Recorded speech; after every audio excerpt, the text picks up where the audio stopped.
Bien bonjour et bienvenue dans cette vidéo pour vous apprendre à réaliser un modèle 3D de coque de téléphone. Pour ce faire, on va utiliser l'application XDesign, comme vous voyez qui est à droite de mon écran. Donc je vous invite à la mettre en plein écran comme moi si c'est pas déjà le cas. Et ensuite de cliquer sur Nouveau composant pour ensuite mettre un nom à ce nouveau composant. Moi je vais l'appeler coque 1 pour le besoin du tutoriel. Voilà. Cliquez sur OK pour changer l'environnement de travail de XDesign et je vais d'abord commencer par vous décrire cet environnement de travail. Alors ce qu'on commence dans un premier temps, c'est que je vais vous donner les touches raccourcis pour naviguer dans votre objet 3D. Par exemple, si vous faites Alt plus clic droit, vous pouvez naviguer en rotation dans votre objet 3D. Si vous faites CTRL plus clic droit, vous faites des translations, et si vous faites Shift plus clic droit, vous faites des zooms. À savoir que pour les zooms, la molette fonctionne aussi. Si jamais vous avez fait trop de rotation ou trop de translation et que vous êtes perdu dans votre objet 3D, vous pouvez utiliser le cube en haut à droite pour vous repérer. Par exemple, si je veux me recentrer sur la face ZX ici, j'ai juste à cliquer sur cette face pour me recentrer dessus. Bon là je me suis recentré sur la face ZY, mais ça me permet de me recentrer sur une face précise. Si je vois la ZY ici, je clique et ça me remet dessus, voilà.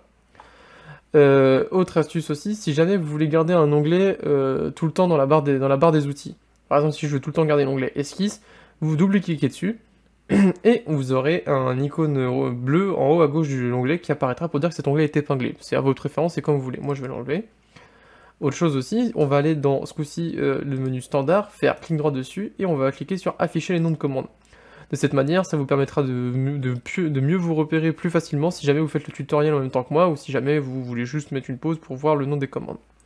Autre chose aussi, si vous avez l'habitude des commandes raccourcies de Katia ou de 3D Experience, vous pouvez cliquer sur Préférences communes, le petit rouage, et vous pourrez les changer dans le profil de la souris. Ici, vous avez bien Katia 3D Experience. Moi, je vais garder SolidWorks parce que j'ai l'habitude de ces commandes-là pour travailler avec XDesign. Vous pouvez aussi changer le modèle qui apparaît dans le cube, que ce soit une chaise, une caméra, comme vous voulez. Moi, je vais mettre une caméra pour le coup. Vous pouvez changer l'unité ainsi que le nombre de décimales des codes. Voilà. Moi, je clique sur OK. Ça va me changer l'icône en caméra ici, voilà. Et à gauche, vous avez ce qu'on appelle l'arborescence. C'est ici que vont être répertoriées toutes les actions que vous aurez effectuées sur votre objet 3D, c'est-à-dire la création d'esquisses, la création de formes 3D, ce genre de choses, voilà. Voilà, maintenant je vous ai expliqué un peu l'environnement de travail, on va pouvoir commencer à tracer notre coque de téléphone. Pour ça, ce qu'on va faire dans un premier temps, c'est qu'on va tracer un rectangle, voilà, on va aller dans le menu esquisse, et on va utiliser l'outil créer ou modifier une esquisse. Cet outil, on va beaucoup l'utiliser, voilà, c'est cet outil ici. Voilà. Je clique dessus, il veut savoir sur quelle face je veux dessiner, je lui indique dans l'arborescence que je veux dessiner sur la face XY. Voilà. Il m'a automatiquement centré sur la face XY, comme vous pouvez le voir en haut à droite. Du coup, ce qu'on va faire, c'est qu'on va commencer à créer un rectangle. Moi, je vais créer un rectangle central pour venir aligner le point du centre avec le croisement des axes. Vous pouvez juste créer la forme pas très précise d'un rectangle. Pour l'instant, on veut juste une forme rectangulaire. On va rajouter des précisions juste après, justement. Et vous cliquez une deuxième fois pour créer votre rectangle. Vous appuyez sur Échappe pour quitter votre outil. Voilà.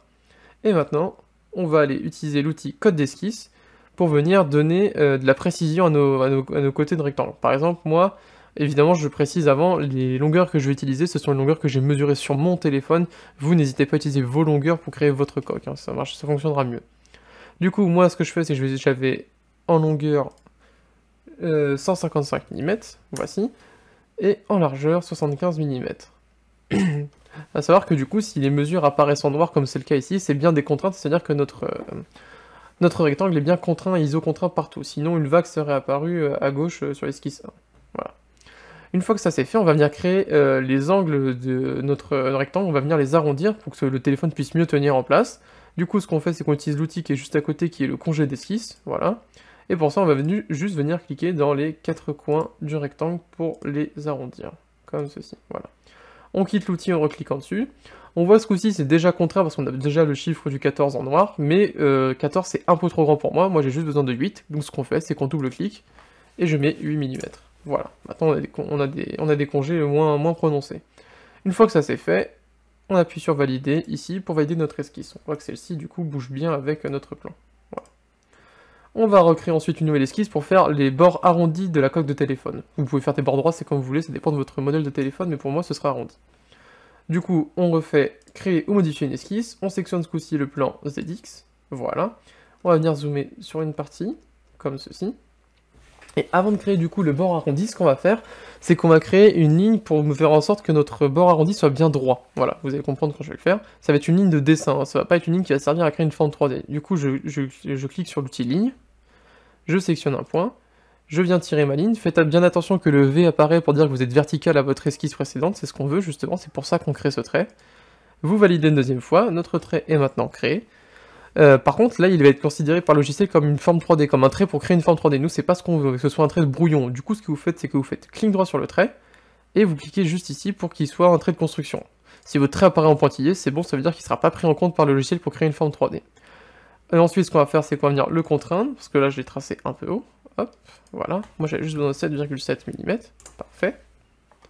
Une fois que le trait est créé, on va venir créer du coup notre arc de cercle avec un arc par 3 points. Voilà. Du coup, ce qu'on fait, c'est qu'on crée le premier point à la base, le deuxième point à la hauteur, et le troisième point, on vient cliquer un peu plus loin pour créer l'arc de cercle. Voilà. La croix symbolisant évidemment le centre de notre arc de cercle. Du coup, ce qu'on va faire, c'est qu'on va venir la déplacer pour avoir un arc de cercle beaucoup moins prononcé, parce que c'était un peu grand, comme ceci. Voilà. Et maintenant, si on va vouloir le contraindre, il suffit de cliquer une fois sur l'arc de cercle, on voit la contrainte qui apparaît ici, et moi j'avais besoin de 5 mm de rayon de contrainte, voilà.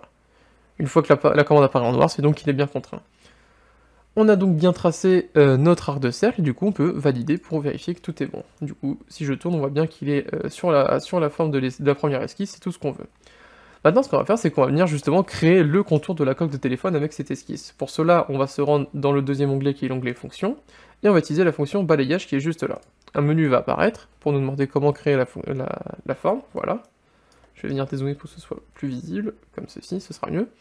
Nous, ce qu'on veut du coup, c'est créer une surface, donc on sélectionne la surface. Le chemin, ce qu'on veut qu'il suive, c'est le contour de la coque de téléphone, donc un des côtés suffira à sélectionner. Et le profil, quelle forme on veut qu'il ait, bah c'est l'arc de cercle qu'on vient de créer. Voilà. Et du coup, on voit bien que tout ceci est bien de la forme qu'on veut pour la coque de téléphone. Faites bien attention d'activer la propagation en tangente, sinon ça ne se propagera pas justement sur tout le téléphone. Là, on vérifie qu'on a bien le modèle qu'on veut, c'est exactement ce qu'on veut. On appuie sur valider ici, et ça va créer notre contour de coque de téléphone. Voilà.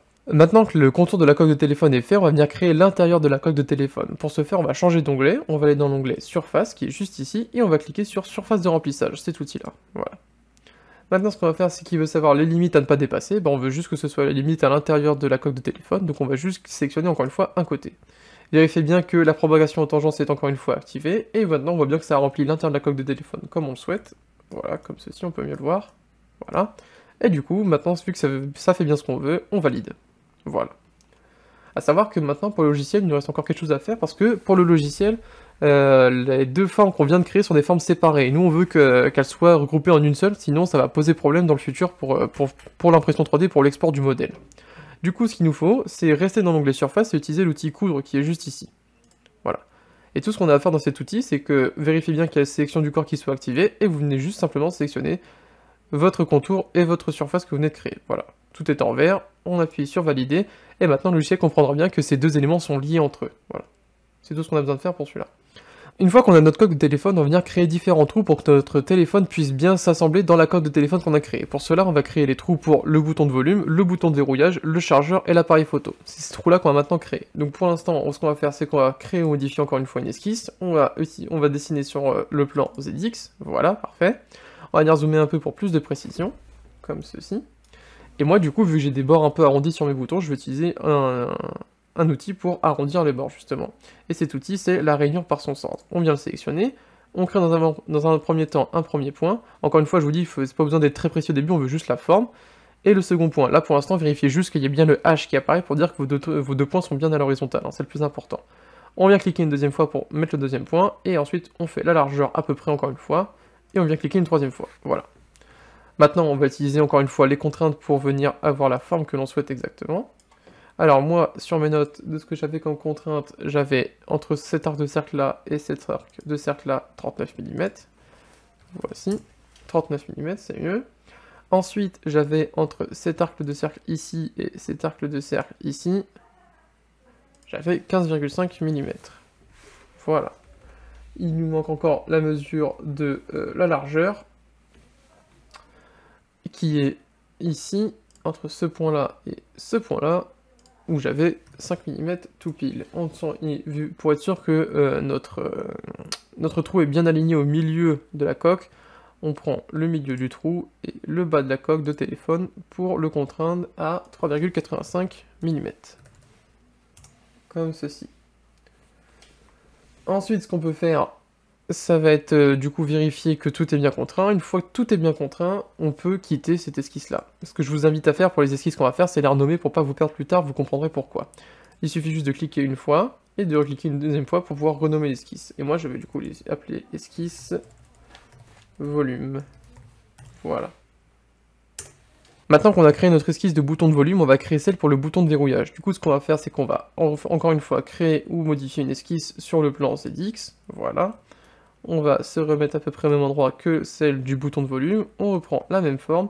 Et on va s'aligner ce coup-ci avec elle pour éviter de refaire une contrainte. Voilà. Vérifiez bien que vous avez toujours le H. Alors, pourquoi je me suis aligné? C'est très simple, parce que du coup, ça m'évite de refaire la dernière mesure que j'ai faite, enfin la dernière contrainte que j'ai faite, c'est-à-dire celle du 3,85. Ici, si je refais, par exemple, entre le milieu ici et le bas de ma coque de téléphone, j'ai bien 3,85. A noter que cette mesure apparaît en gris parce que c'est une référence, c'est pas une contrainte. La contrainte, c'est en noir, justement. Donc comme ça, vous ferez la différence entre les deux. Si c'est en gris, c'est une référence. Si c'est en noir, c'est une contrainte. Voilà. Du coup, maintenant, je vais venir contraindre aussi ma forme, encore une fois. Entre, par exemple, cet arc de cercle ici et cet arc de cercle-là, j'avais 30 mm. Voilà, comme ceci. Et entre cet arc de cercle ici et cet arc de cercle ici, j'avais 20 mm. Comme ceci. Voilà. Et la largeur qu'il faut que je contraigne aussi, hop, j'avais aussi 5 mm. Comme ceci. Voilà, normalement, toutes les mesures y sont, c'est parfait. On a aussi créé notre excuse pour le bouton de verrouillage, on l'accepte, et encore une fois, on la renomme. Esquisse, verrouillage. Voilà, maintenant qu'on a fait notre esquisse du bouton de verrouillage, on va faire l'esquisse pour le chargeur. Ce coup-ci, ça va se dérouler autre part. On recrée une esquisse, et on fait le plan YZ ce coup-ci, pour être en bas de la coque de téléphone, hein, comme vous pouvez le voir. Voilà, hop. Du coup, moi, je vais créer une forme rectangulaire pour prouver qu'on peut faire ça avec une forme rectangulaire, hein, mais vous gardez la forme qui vous arrange le plus, hein, comme vous voulez. Donc, on prend un rectangle, on fait en son centre. Encore une fois, c'est comme pour la coque de téléphone, on trace à peu près le rectangle, comme ceci, voilà, et on vient le contraindre, encore une fois. En longueur, j'avais 63 mm, voilà. Et en largeur, j'avais 6,2 mm. Et moi, j'aimerais bien qu'il soit collé au-dessus. Donc, on va prendre, voilà, le côté haut du téléphone et mettre 0 mm pour qu'il soit bien collé. On vient le recentrer, comme ceci. Voilà, parfait. Et on vient valider du coup notre esquisse. Maintenant, il ne nous reste plus que l'esquisse de l'appareil photo à faire. On va la faire en haut à droite, ici. Bien évidemment, vous la positionnez où est votre appareil photo, hein. Et du coup, ce qu'on va faire, c'est qu'on va encore une fois sélectionner créer ou modifier une esquisse, et on va utiliser sur le plan XY pour être bien en face. Voilà, on se met au-dessus ici. Notez ce coup-ci, vous avez besoin de faire une petite rotation justement, mais je vais vous montrer comment la faire. On reprend la rainure par son centre, on la trace à peu près, encore une fois, le V pour la verticale, comme ceci, voilà. Maintenant, on va venir contraindre la forme, donc on fait la petite rotation avec, comme je l'ai dit, Alt plus clic droit, pour avoir accès à ce côté-là, pour pouvoir venir le contraindre avec notre forme. Du coup, c'est ce qu'on va faire, on va prendre notre forme, qu'on va contraindre avec ce côté-là, parce que moi, du coup, j'avais 5,5 mm d'écart entre ces deux côtés. Parfait. J'avais aussi 13 mm de largeur. Voilà. Et 30,5 mm de longueur. Hop. Je sais que j'ai bien pris les deux. Bon, hop, voilà, parfait. 30,5 mm. Voilà. Et ensuite, on va faire pareil, une rotation pour avoir le côté du haut. Entre cet arc de cercle ici et ce côté-là, j'avais 4,7 mm. Voici. Donc on a bien créé encore une fois aussi notre esquisse pour notre appareil photo, qu'on valide. Voilà. Maintenant, ce qu'on va faire avant de créer les trous, c'est qu'on va venir épaissir la coque, pour deux raisons principales. La première, c'est que ça protège plus, et la deuxième, c'est que ça sera plus facile de faire les trous avec une coque plus épaissie. Voilà. On vient dézoomer, pour que ce soit... On va se recentrer pour mieux la voir. Hop, comme ceci. Voilà, parfait. Du coup, maintenant, une fois qu'on a fait tous nos trous, on va venir épaissir notre coque de téléphone, pour deux raisons principales. La première, c'est que ça va rendre notre coque de téléphone un peu plus solide et résistante au choc, et la deuxième, c'est que ça va nous aider pour les trous. Pour ce faire, on va se rendre dans l'onglet Fonctions et utiliser l'outil Épaissir, justement. On va venir le sélectionner, et on va juste sélectionner le téléphone pour qu'il comprenne qu'il doit épaissir toute la coque de téléphone. C'est aussi pour ça qu'a servi la couture, justement. Faites bien attention que Sélection du corps est coché. Du coup, on va sélectionner si c'est pas fait. Voilà, et on voit bien qu'il y a un épaississement qui apparaît. À noter qu'il est possible que votre épaississement apparaisse à l'intérieur, comme ceci. Effectivement, c'est pas ce qu'on veut, et du coup, tout ce que vous avez à faire, c'est à cliquer sur les deux flèches ici pour venir inverser le sens d'épaississement. Voilà. Du coup, on voit bien que l'épaississement se fait extérieur dans mon cas. Seulement 2 mm, enfin 10 mm, c'est beaucoup trop. Moi, j'ai juste besoin de 1,5 mm d'épaississement. Voilà. On voit du coup qu'on a bien un léger épaississement à l'extérieur, comme vous voyez. On vient le valider, et voilà, notre épaississement est bien fait. Voilà, maintenant que notre coque de téléphone est bien épaissie, on va pouvoir commencer à faire les trous. Notez que j'ai oublié de nommer ces esquisses-là, donc on va pouvoir faire ça rapidement pour pouvoir se repérer. Donc ça, c'est l'esquisse du chargeur. Et ici, on a l'esquisse photo, de l'appareil photo. Voilà, pensez à bien le faire, c'est important pour ce qui va suivre. Enfin, ça permettra de mieux vous repérer. Voilà, esquisse photo, parfait. Du coup, maintenant, pour tracer les trous, ce qu'on va faire, c'est qu'on va utiliser l'outil d'extrusion. Un onglet va s'afficher pour sélectionner, voilà. Nous, ce qu'on veut, c'est pas ajouter une forme, c'est en couper une. Et on va surtout sélectionner maintenant le profil qui nous intéresse, c'est-à-dire l'esquisse qu'on a créé. Par exemple, là, on va faire le bouton pour le volume, on sélectionne l'esquisse du volume. On voit bien que l'esquisse ne va pas jusqu'au bout, et du coup, on n'aura pas de trou forcément, et lui, il nous dit aussi qu'il y a un avertissement, qu'il n'y a rien à couper. C'est normal, c'est parce que nous sommes en mode borgne, et nous, ce qu'on veut, du coup, c'est qu'on va faire jusqu'au suivant. Et là, on voit bien qu'un trou se forme. Si je viens zoomer et faire une rotation, hop, pour que vous puissiez me voir, on voit bien que la forme est bien sélectionnée, et du coup, si je valide, le trou est bien formé. Du coup, il nous reste à faire ça pour les autres esquisses. On refait la même chose, extrusion, esquisse de verrouillage, on vient la couper, on veut l'esquisse de verrouillage, voilà.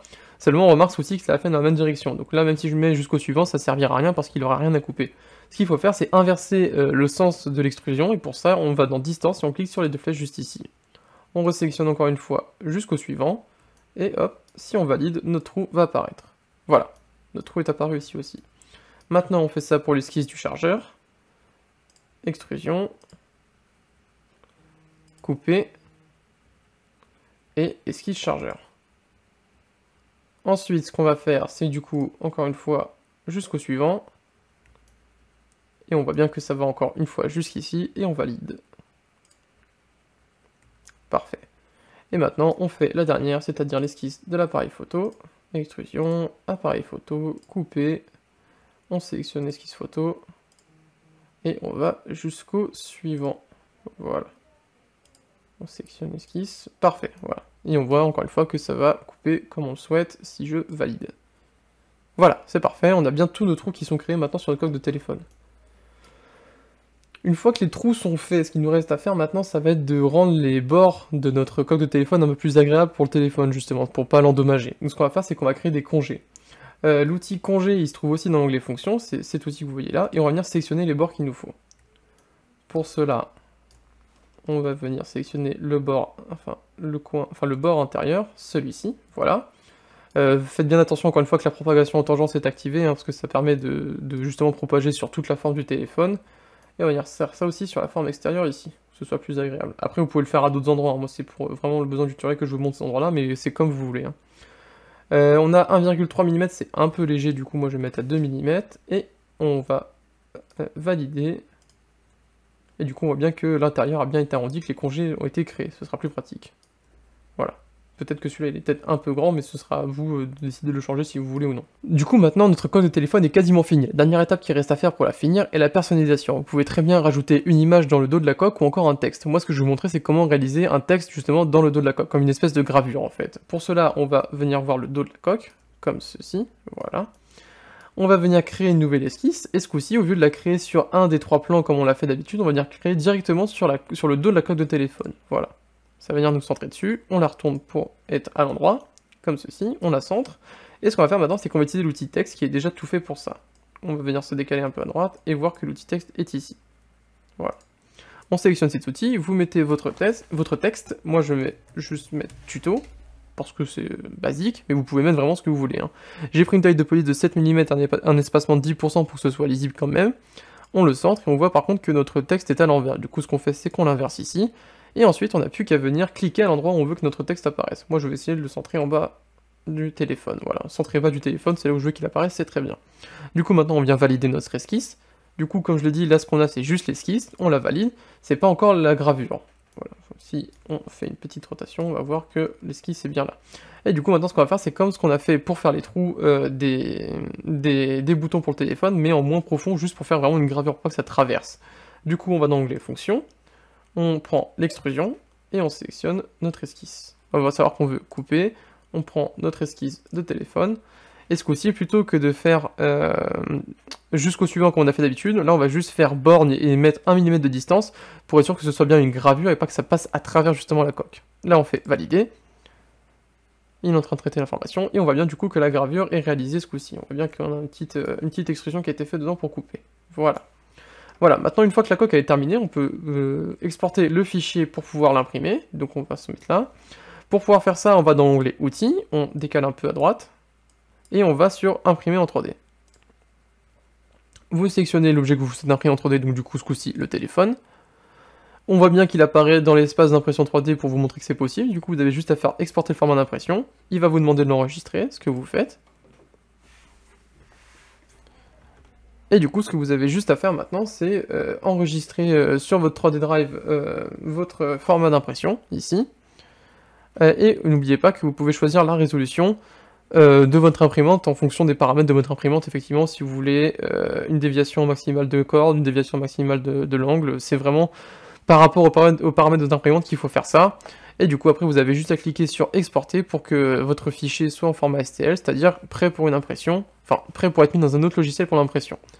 Voilà, je vous remercie d'avoir suivi ce tutoriel, c'était Arnaud Beder, et bon courage pour faire la coque de téléphone. Au revoir.